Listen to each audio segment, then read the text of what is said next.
Kalau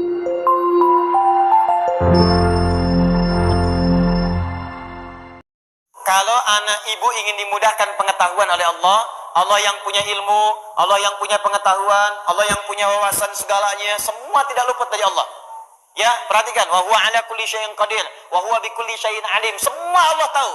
Kalau ingin diberikan oleh Allah pengetahuan itu, maka dekati Allah pemiliknya.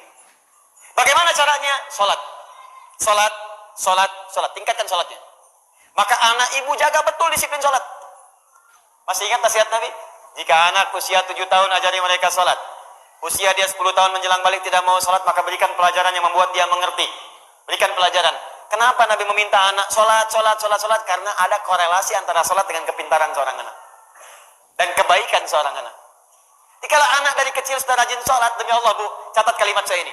Kalau anak diajari salat dengan benar dari kecilnya, maka anak itu dewasa akan tumbuh menjadi anak yang baik dan pintar. Itu sudah rumus. Ibu cek ya, Al-Kindi, Al-Ghazali, Al-Farabi, ya, Ibnu Sina, Al-Khawarizmi, Al-Battani, itu semua ulama-ulama ini dari kecil sebelum mereka belajar pengetahuan dididik oleh orang tuanya sholat. Kedua, Al-Quran. Al-Quran. Ini ada rumus langsung disebutkan oleh pakar Quran.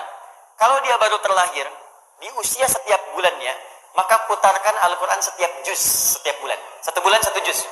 Berurut. Misal, bulan pertama dia lahir, juz 1, Al-Fatihah sampai 141. Juz 2, 142 sampai 253. Juz ketiga, ya 253 sampai dengan Ali Imran ayat ke-92. Terus, juz 1, juz 2, juz 3 sampai juz 30. Jadi, begitu anak itu usia 30 bulan, dia sudah mendengar 30 juz. Dan bayi itu fungsi pertamanya pada pendengarannya, bukan pada penglihatannya. Ketika usia 30 bulan, artinya 2 tahun setengah. 24 bulan, 2 tahun, 6 bulannya setengah, 2 tahun setengah, dia sudah mulai bisa bicara. Dan dia sudah menghimpun di memorinya 30 juz Al-Quran. Anak itu, ini sepakat para pakar Quran, hanya tinggal diajarkan menghafal Quran, 6 bulan hafal Quran 30 juz. Di 3 tahun anak itu sudah hafal 30 juz. Ibu cari murattal 30 juz. Misal dengan speaker aktif atau yang lain, ibu putar aja di rumah 24 jam. Simpan di ruangan yang strategis, di ruang tengah, di kamar tidur.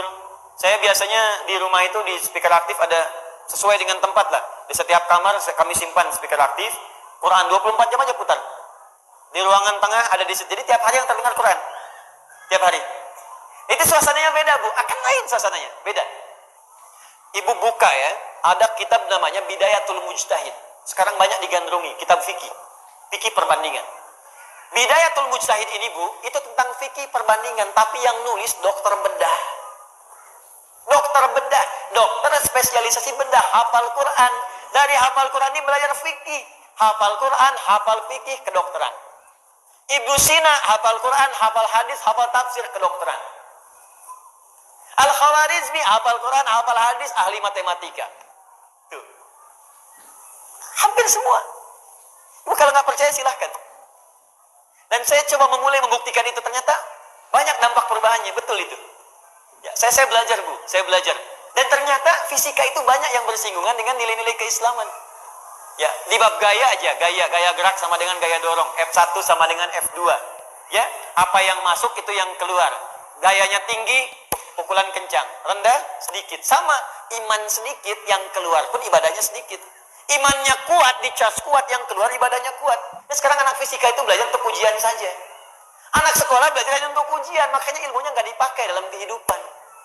Saya sarankan begini, mumpung masih ada waktu, ibu dekati Al-Quran. Dan dekatkan anak-anak itu dengan Al-Quran.